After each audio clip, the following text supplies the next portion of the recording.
이 시편 66편 이것은 하나님의 구원 역사, 구원 섭리를 찬양하는 찬양시입니다.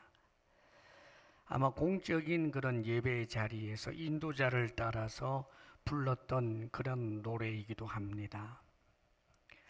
누가 이 시편을 기록했는지는 정확하게 나와 있지가 않아요. 다만 추측하기를 아사 혹은 어떤 왕 중에 한 사람, 그런 식으로 이제 생각을 합니다.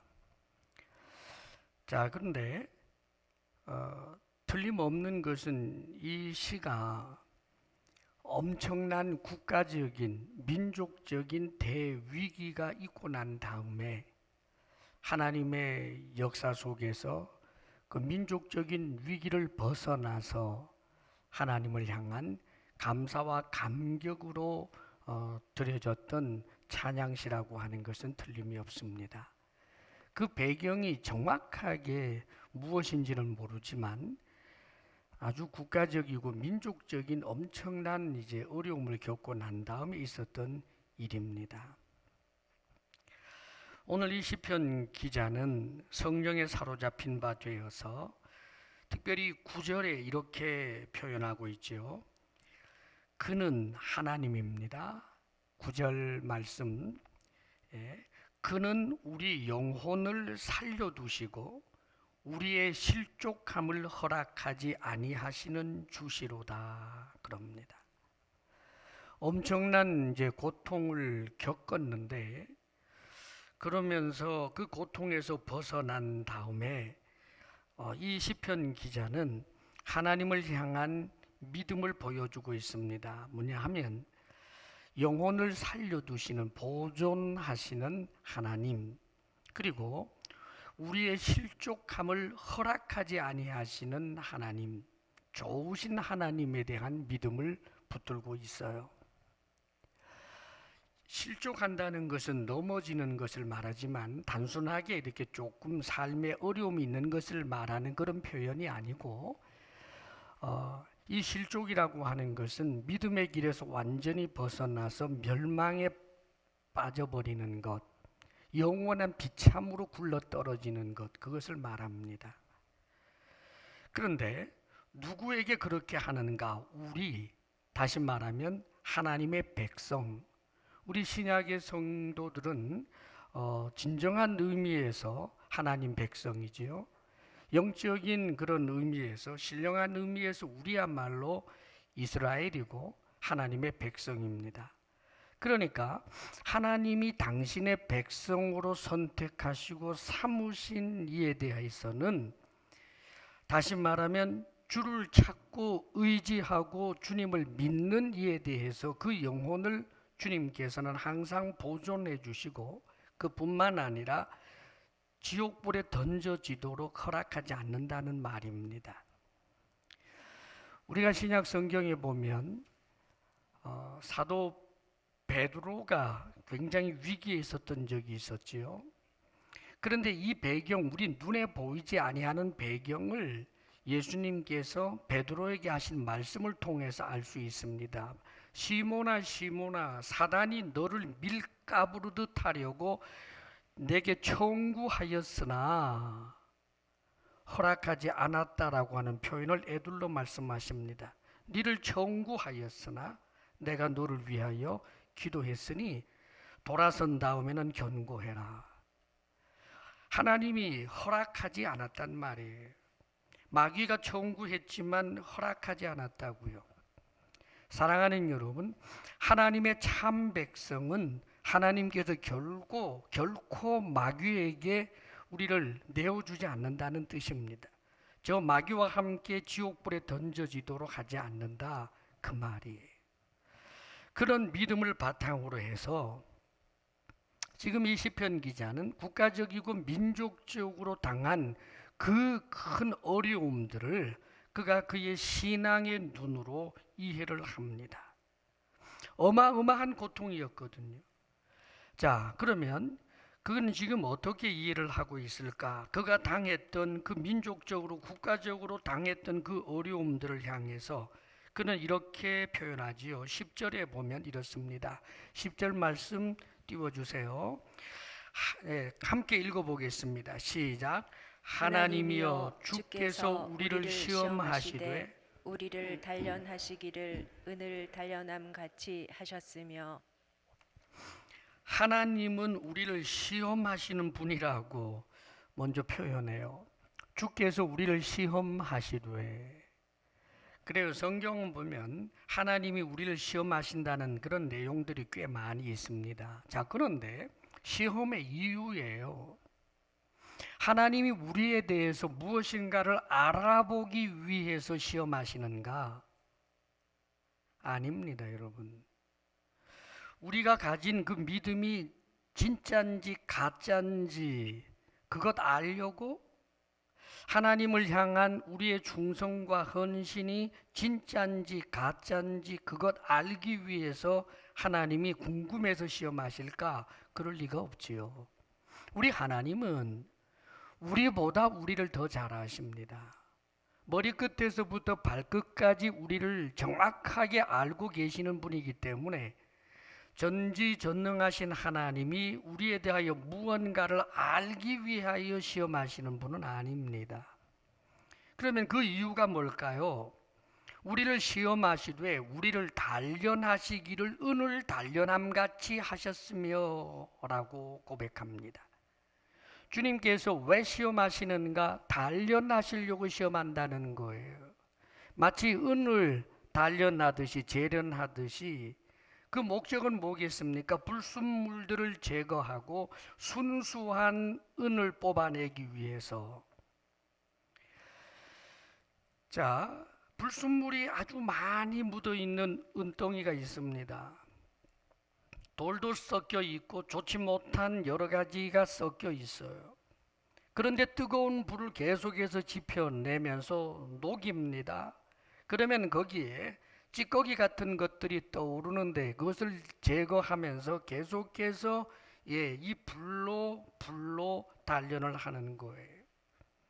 그리고 나중에는 그 은세공업자가 그 은에 자신의 얼굴을 비추어서 어딘가 이지러진 데가 없으면 100% 순은이다 라고 옛날 그 은세공업자는 그렇게 했다는 거예요. 그런 식으로 해서 순수한 은을 이제 뽑아내는 거지요. 사랑하는 여러분, 하나님께서 우리를 시험하시는 이유는 우리 속에 있는 순수하지 못한 그런 찌꺼기들, 신앙의 찌꺼기들, 우리의 인격의 찌꺼기들, 이런 것들을 제거해서 순수한 믿음과 보다 더 성숙한 하나님의 사람으로 세워내기 위하여 이렇게 단련하신다는 거예요. 자, 그런데 이런 단련들을 11절에서부터 12절까지 보게 되면 세 가지를 강조해 주면서 말하자면 상징적인 언어로 어떻게 단련을 하셨는지에 대해서 말씀해 주고 있습니다. 11절 말씀 보면 이렇게 되어 있어요. 우리를 끌어 그물에 걸리게 하시며. 이 세상은 천국이 아니기 때문에 그물이 많아요. 악한 자들이 설치해 놓은 그런 그물들, 사회라든지 정치라든지 전반적으로 인간들에게 있는 구조적인 모순이라고 하는 여러 가지 그물들이 있다는 말입니다, 여러분. 그물이 없는 세상은 천국이 되기 전까지는 없어요. 다 그물이 있다는 말이죠.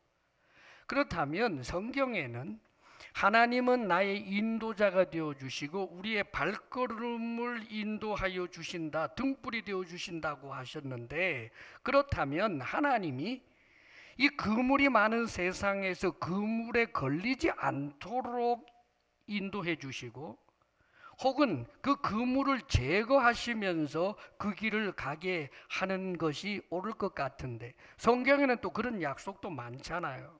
사랑하는 여러분, 하나님께서 우리의 그물을 제거해 주시고 그물이 없는 곳으로 우리를 인도하시는 적도 많습니다. 그러나 하나님이 우리에게 필요하다라고 할 때 오히려 그물로 끌고 들어가는 일도 있다는 것을 잊지 마십시오.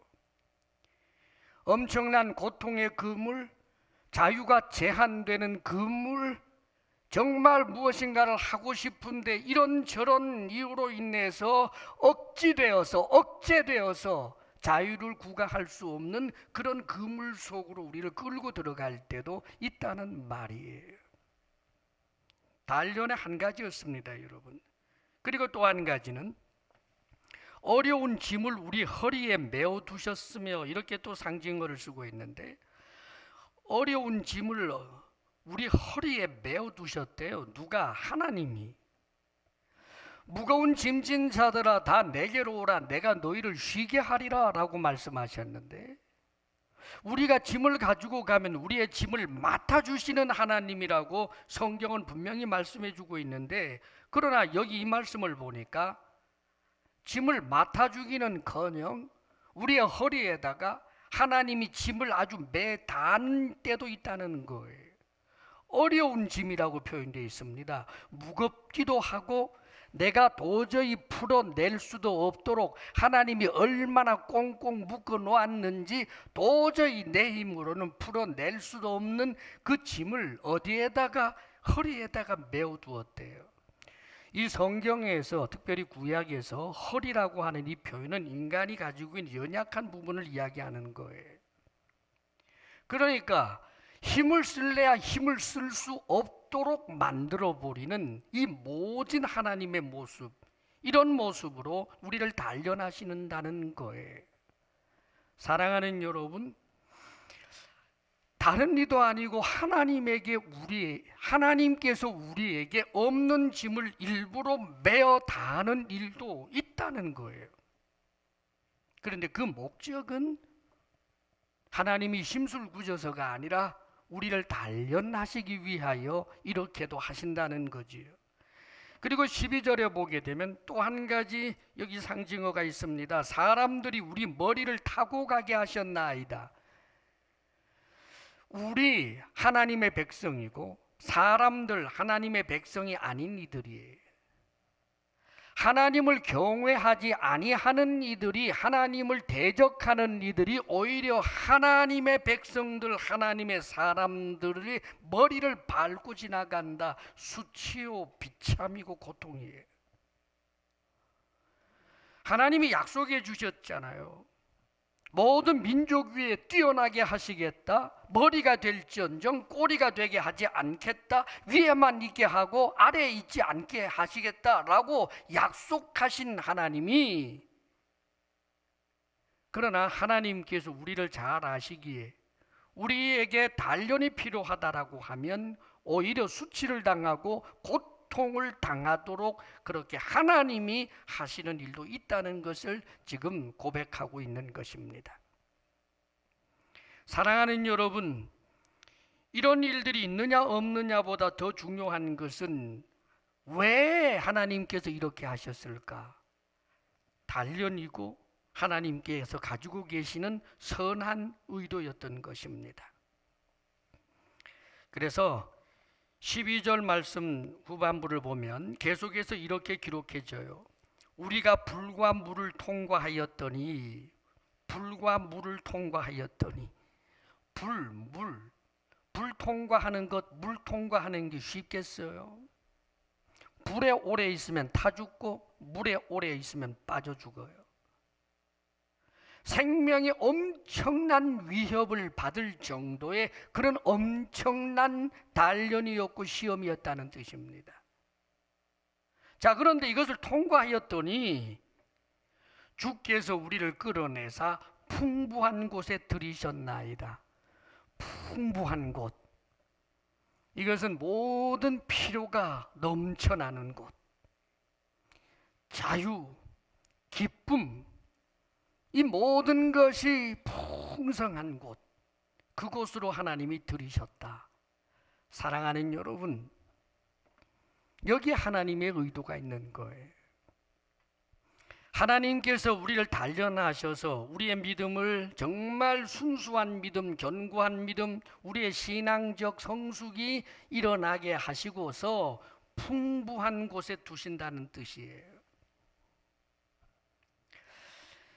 종말론적인 의미에서 이것은 명백합니다. 우리가 나중에 이 풍부한 곳에 간다라고 할 때 궁극적인 의미는 그것은 영원한 하늘나라죠. 그 하늘나라는 풍부한 곳이지요. 자유와 기쁨과 모든 것이 넘쳐나는 풍부한 곳. 근데 누가 들어갈 수 있는가? 믿음이 있는 자들이 순수한 믿음으로, 오직 믿음으로, 믿음의 찌꺼기가 아니라 믿음으로, 믿음의 흉내가 아니라 믿음으로, 위선이 아니라 진정한 믿음으로, 이 믿음으로만 들어갈 수 있는 곳이 천국이기에, 사랑하는 여러분, 이런저런 어려움과 시련을 겪어도 끝까지 그 믿음을 지켜내서 그 믿음을 붙들고 있는 이는 영원히 풍부한 이곳에 하나님께서 세우신다라고 하는 뜻입니다. 그렇기 때문에 성경은 여기에 대하여 야고보서 1장 12절에 이런 표현을 합니다. 시험을 참는 자는 복이 있나니, 시험이 없는 자가 복이 있다는 게 아니에요. 시험을 참는 자는 복이 있나니, 이는 시련을 견디어낸 자가 주께서 자기를 사랑하는 자들에게 약속하신 생명의 면류관을 얻을 것이기 때문이라 라고 말씀해 주고 있습니다. 사랑하는 여러분, 우리의 믿음의 찌꺼기들이 계속해서 있는 것 내 힘으로 제거 못합니다. 그래서 하나님께서 시련을 주시기도 하는 거예요. 실제로 이스라엘 백성들, 그들은 선민이고 하나님의 백성들이지요. 그 하나님의 백성들에게 엄청난 지금 위기가 찾아오고 정말 큰 시련이 찾아오게 될 때, 거기에는 쭉정이와 알곡이 구별돼요. 시련 앞에서 더욱 하나님을 찾고 하나님께 매어 달리고 믿음을 지키려고 애쓰고, 만일 내가 저 칼날에 죽는다고 할지라도 나는 믿음을 저버리지 않겠다라고 자신의 믿음을 견고하게 세우는 이가 있는가 하면, 그 시련 앞에서 찌꺼기와 함께 하나가 되어서 그 순수한 은과 같은 믿음은 버려버리고 자기가 함께 찌꺼기가 되어서 버림받아 버리는 그런 이들도 분명히 있다는 말입니다. 그러므로 사랑하는 여러분, 어떤 어려움, 어떤 고통이 있어도 영원한 풍부한 곳에 세워줄 하나님의 그 은혜를 생각하고 바라보면서 믿음을 지키되 은과 같은 참으로 재련된 그런 믿음 가지시는 하나님의 사람들이 다 되시기를 바랍니다. 그리고 여기 풍부한 곳은 종말론적으로 우리가 가야 할 그 풍부한 곳만 이야기하는 것이 아니라 우리의 삶 가운데서도 이런 일들이 많아요. 이게 반복되기도 하고 굴곡도 있겠습니다마는 시련 이후에 하나님께서 풍부를 주시는 경우들이 얼마나 많은지 몰라요. 실제로 지금 이 시를 쓴 기자가 누군지, 그 배경이 정확하게 무엇인지는 알지 못하지만 아사라든지 히스기야 왕 때 국가적인 굉장한 위기가 있었지 않습니까? 그리고 그 위기를 넘기고 난 다음에 하나님이 주시는 엄청난 풍부함이 있었어요. 특별히 히스기야 왕 시절에 아수르가 침략을 하게 되었을 때 이 이스라엘 백성들은 정말 이 말발굽 아래 밟혔습니다. 여러분, 온 국토가 유린을 당하고 말로 할 수 없는 수치와 고통을 겪었지요. 그러나 그때 참 하나님의 사람들이 이사야 선지자를 위시해서 히스기야 왕, 그리고 경건한 하나님의 사람들이 하나님 앞에 매어달리고 기도하고 하는 그런 과정에 하나님께서 역사하여 주셔서 그 아수르 군대 18만 5천 명을 한순간에 송장을 만들어 버리지 않습니까? 그런데 여러분, 그 일이 있고 난 다음에 이것이 그 근동에 혹은 중동에 소문이 퍼지면서 이 유대 나라에 대한 남왕국 유대에 대한 엄청난 그런 이제 환영과 존귀함으로 받들어 올려요. 그래서 주변의 국가들이 엄청나게 예물을 보내오는 일들이 있는데 역대하에 보게 되면 그 상황을 이렇게 표현해 주고 있습니다. 역대하 32장 이하에 쭉 보게 되면 여러 사람이 예물을 가지고 예루살렘에 와서 여호와께 드리고 또 보물을 유다왕 히스기야에게 드린지라 이후부터 히스기야가 모든 나라의 눈에 존귀하게 되었더라.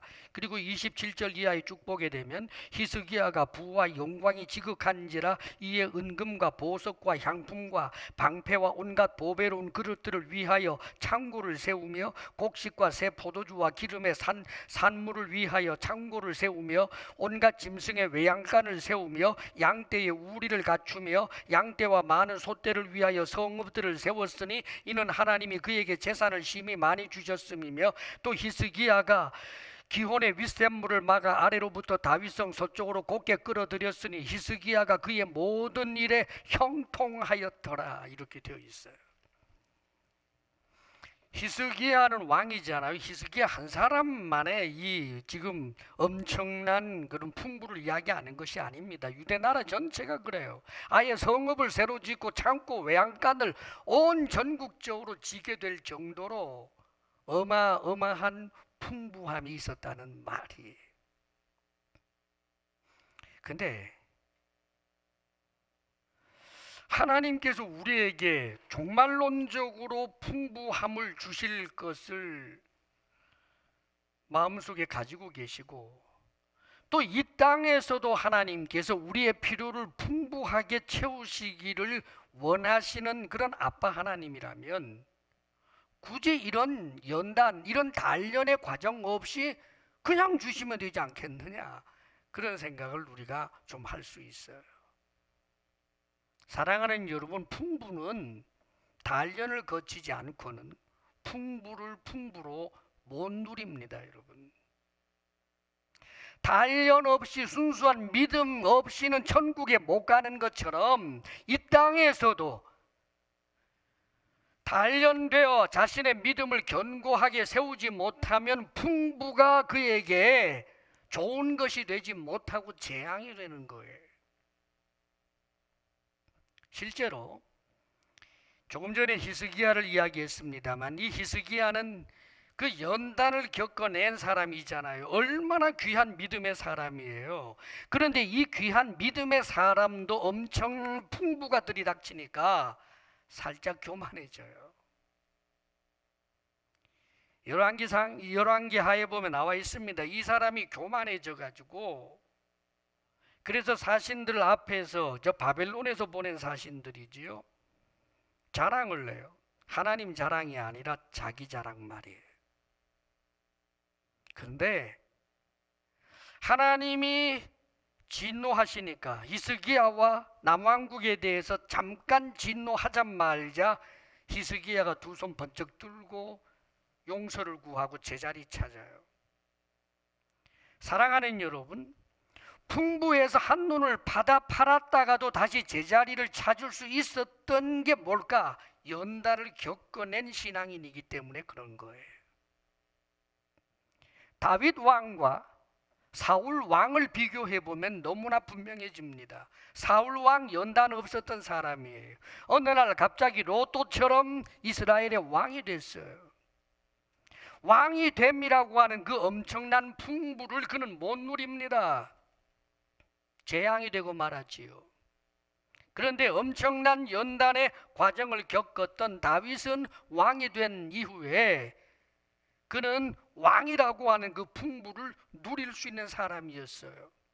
그가 그 풍부에 취해서 잠시 교만하여지고 죄를 범했지만 하나님이 경고의 말씀을 하시자마자 꼬리를 내리면서 제자리를 찾았습니다. 왜요? 연단을 겪어낸 참 믿음을 가진 사람들은 하나님의 으름장 앞에서도 자기 자리 찾는 법이에요. 그러므로 사랑하는 여러분, 왜 하나님이 내 삶에 이런 어려움을 주시느냐고 그러지 마세요. 그게 여러분에게 유익하기 때문이에요. 하나님 아니에요. 나는 그런 어려움 안 줘도 나는 정말 믿음 생활 잘할 수 있어요. 자기 생각이지요. 로또에 당첨만 되면 몽땅당 헌금할 것 같지요. 어림도 없어요. 더 죄 짓는다고요. 사랑하는 여러분, 풍부는 참으로 진정한 의미에서 연단을 겪으면서 하나님께서 사람을 연단할 때 한 사람 한 사람에게 다 맞는 것이 있어요, 여러분. 누구는 종아리를 심하게 때려야 되고 누구는 방바닥만 딱 때려도 알아서 제자리 찾는 사람들이 있어요. 사랑하는 여러분, 우리에게 일어나는 모든 일들은 우연이 아닙니다.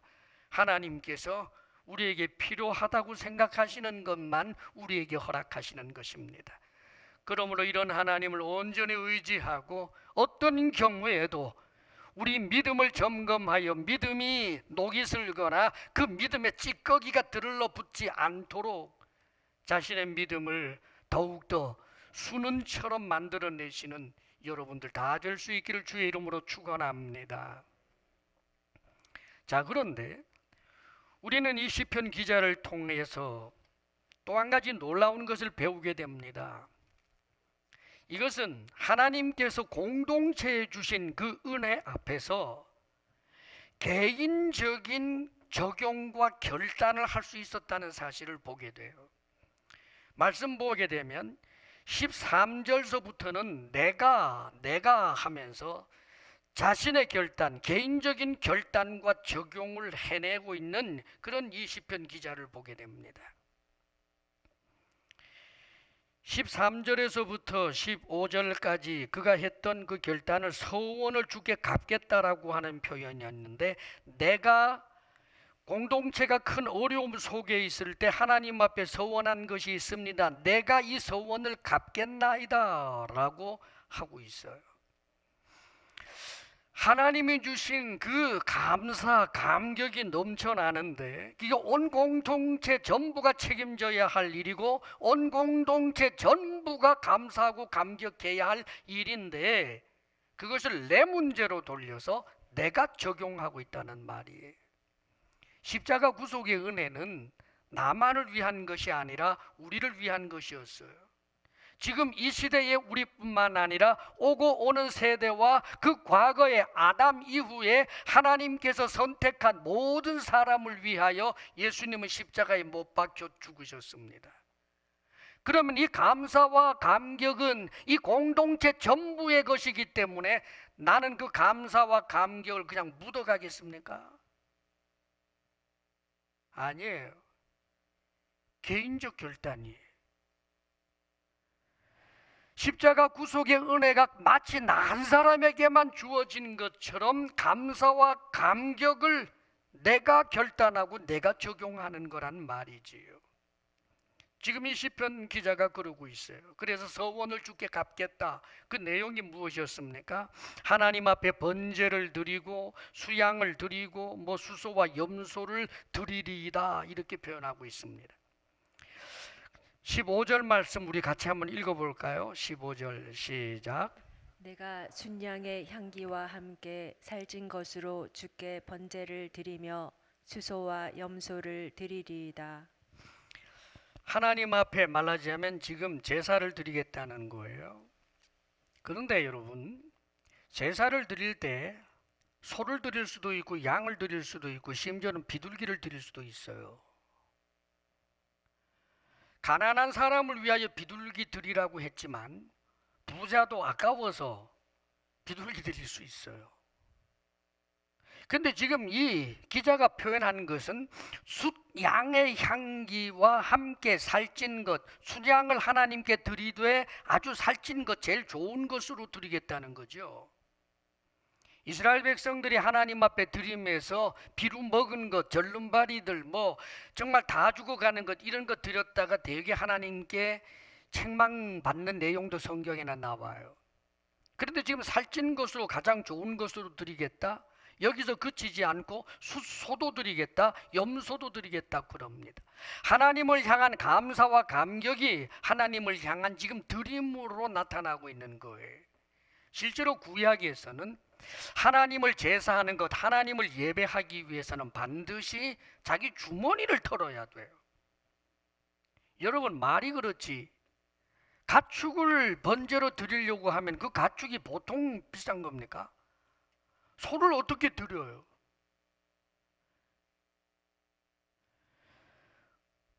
우리가 하나님 앞에 우리 주 예수 그리스도께서 십자가에 못 박혀 죽으심으로 말미암아 그 값을 우리 주님께서 지불하셨어요. 엄청난 은혜지요. 그러면 우리가 드림에 대한 것은 없을까? 사랑하는 여러분, 이 성경 구약과 신약 전체를 망라해서 신약 시대에 와도 하나님께서는 하나님께 드림을 멈추라 하신 적이 없어요. 예수님께서 이 땅에 계실 때도 그랬고 예수님이 승천하고 난 다음에 성령의 역사로 말미암아 세워진 교회에도 번제를 드리고 뭐 양을 드리고 이런 걸 하지 않는다고 할지라도 하나님 앞에 드림은 하나님의 백성들이 감사와 감격으로 늘 터져 나왔던 것임을 잊어서는 안 됩니다, 여러분. 성경에 보면 우리 예수님께서 한 번은 그 성전에 가셔서 거기에 이제 그 헌금함이 있었습니다. 성전을 수리하고 이런 데 사용하게 하기 위해서 누구든지 마음대로 그다가 이제 헌금하라고 해놓은 헌금함이 있었는데, 재미있는 것은 성전에, 예루살렘 성전에 가신 예수님이 그 헌금궤를 마주하고 탁 앉아서 사람들이 헌금하는 것을 관찰하고 계셨어요. 그런데 그걸 보고 있는데 많은 부자들이 큰 돈들을 넣었습니다. 그 다음에 아주 남루한 과부, 늙은 과부 한 사람이 돈을 넣었는데 우리 주님은 아시죠? 두 렙돈이었어요. 그 두 렙돈을 넣었습니다. 근데 주님께서 주변에 있는 사람들에게 이런 말씀을 하시는 거예요. 지금 많은 사람들이 헌금을 했지만 가장 많이 한 사람은 저 가난한 과부다. 두 렙돈을 내었다. 왜 그러느냐 하면 그녀의 생활비 전부를 넣었다, 이렇게 표현해요. 생활비 전부를 넣어요? 생활비를 넣으면 굶어야 되잖아요. 우리 주님 그거 안단 말이에요. 그렇다면 막아서는 게 좋지 않았겠어요? 여인이여, 네 마음 내가 안다. 됐다. 멈추지 않았어요. 생활비 전부를 털어넣는데 그걸 보시고 오히려 기뻐해요. 중요한 것 잊지 마십시오. 그 과부에게 있어서 두 렙돈이라고 하는 것은 생명과 같은 것이고 생활비 전체인데, 하나님은 그 여인에게 지금 무엇을 보여주느냐 하면 그 여인이 드린 것을 하나님이 큰 기쁨 속에서 받았다라고 하는 것을 표현하는 거예요. 하나님 앞에 드리는 자에게 있어서 최고의 영광은 무엇인가? 하나님이 기쁘게 받아주시는 거예요. 기쁘게 받아주시는 그분은 우상이 아닙니다. 인생의 생사 화복을 주관하시는 하나님, 이 땅의 모든 필요를 공급해 주시는 그 능력의 하나님이 생활비 전부를 내어준 그 여인에게 너는 생활비 전부를 넣었으니까 굶어 죽어라라가 아니라 그 여인에 대한 책임을 하나님이 지시는 거예요. 사랑하는 여러분, 이 드림에 관한 것을 신앙생활에서 개인적 결단이 없어서는 도저히 앞으로 나가지 못한다는 사실을 잊지 마십시오. 우리 주님께서는 어떤 여인 머리에 혹은 발에다가 옥합제 향유를 쏟아 부은 그 여인에 관한 기록이 마태, 마가, 누가, 요한복음 전부에다 기록을 해놓고, 심지어 어느 부분에서는 이 여인이 한 일을 복음이 전파되는 곳에 다 증거되게 하겠다라고 말씀하십니다. 사랑하는 여러분, 수많은 드림이 있지만 하나님이 기뻐서 받을 만한 드림은 너무 적기 때문이에요. 체면값으로 드리고, 인색함으로 드리고, 억지로 드리고, 간교하게 드리고, 외식함으로 드리는 일들이 너무나 많기 때문입니다. 사랑하는 여러분, 하나님 앞에 드림을 결정을 할 때는 반드시 무릎을 꿇으십시오. 주님과의 소통 가운데 성령 하나님이 여러분들의 마음을 만져주시고 하나님이 정해주시는 분량들이 있습니다. 그 은혜 안에서 여러분들이 하나님 앞에 드릴 줄 알아야 하는 것입니다. 하나님 앞에 드리고자라고 하는 것이 높은 산을 올라가는 것처럼 힘들고 힘들다. 신앙 수준이 내가 생각하는 것보다 훨씬 더 어렵다는 사실을 스스로 점검할 줄 알아야 하는 것입니다. 하나님 앞에 물질을 혹은 개인적 시간을 혹은 개인적인 땀과 그 재능들을 하나님 앞에 드리는 것에 대해서 인색하지 아니한 하나님의 사람들이 되시기를 바랍니다. 그리고 개인적 결단에 한 가지가 더 있었어요. 이렇게 표현해 주고 있습니다. 16절 말씀을 우리 함께 읽어요. 다 같이 시작. 하나님을 두려워하는 너희들아 다 와서 들으라. 하나님이 나의 영혼을 위하여 행하신 일을 내가 선포하리로다.